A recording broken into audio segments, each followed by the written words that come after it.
that's that 1-3-5 format. And that's the format for a broker owner of an office or a sales manager of an office or anyone in a leadership position in real estate.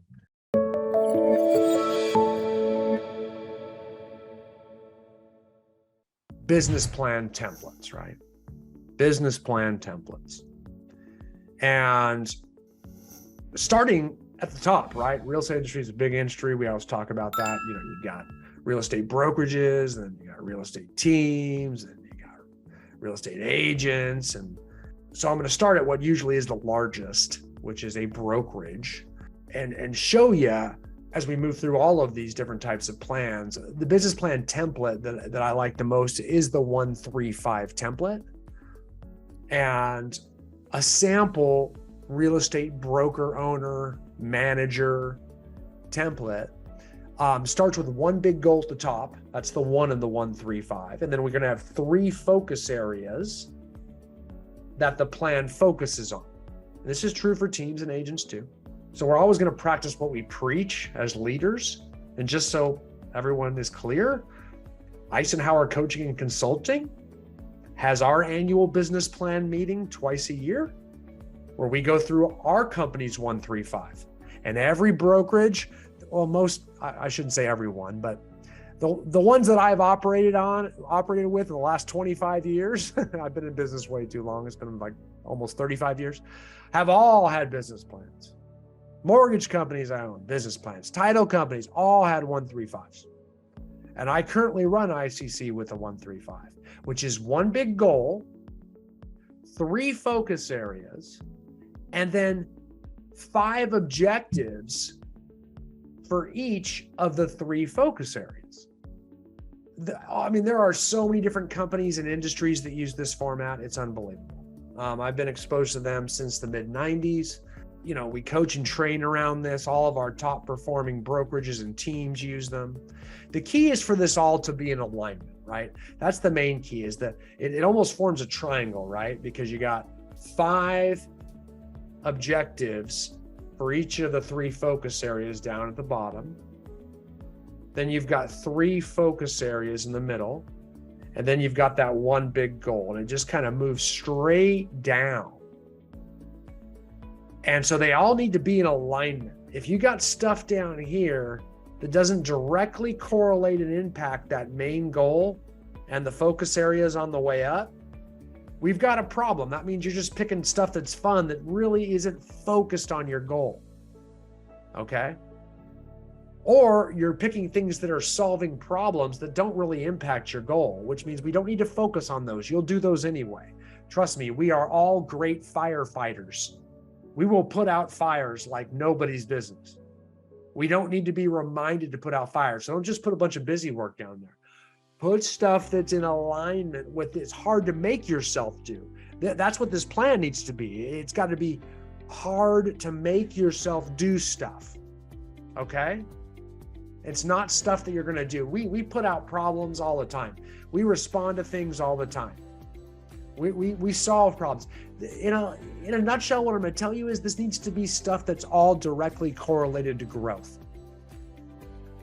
Increasing a brokerage's business, increasing our agents' production. Those all bring in income. Systems that help growth, systems that help production. But if it's just problems, we need to fix this. We need to straighten up the office, or we need to fix this computer, or we need to, get new printers. Things like that. Those are stuff we're going to do. Trust me, that's what we use as an excuse to not do the growth activities. We do not need to be focusing on what I call the status quo, which is stuff we're going to do anyway, stuff that just comes at us all the time. The hard part is making that time for growth.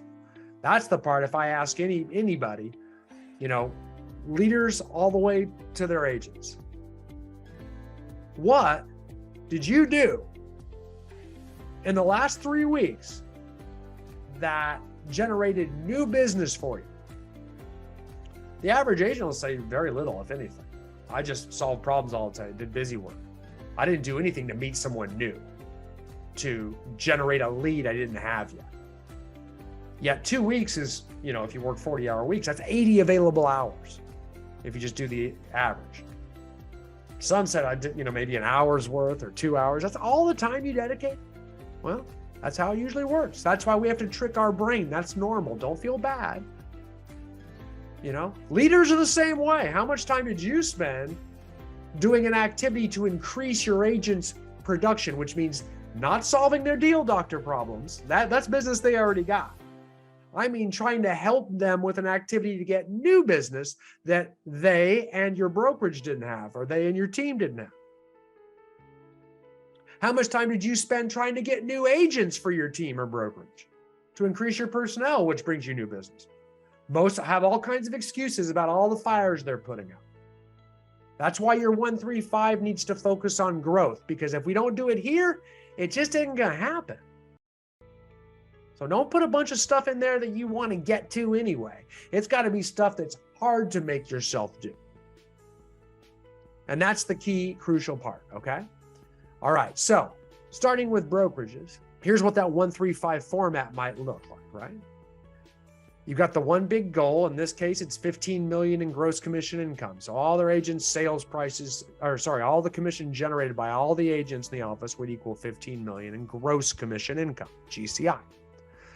How is this brokerage going to do it? It's simple. They're going to focus on recruiting, number one, to bring in personnel. And here's the 5 focus areas below it. Their third is going to be retention. Here's what we can do. And retention is defined in brokerage talk as training and productivity and accountability to try to increase agent production, which in theory brings in more GCI, commission income, and net income for the brokerage as well, because that's what the very nature of commission splits.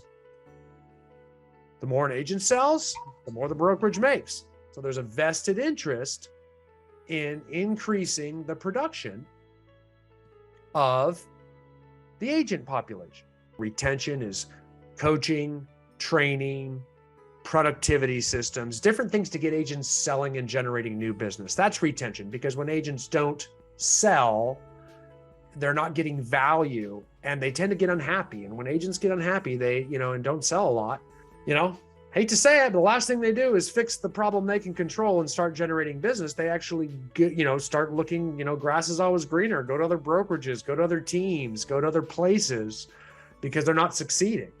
And unfortunately, typically they take the problem with them unless they go to a place that actually professes to have good retention systems, which means places that'll help coach them into production, generate more business on their own. If they go to places just because they're going to get business, that's usually not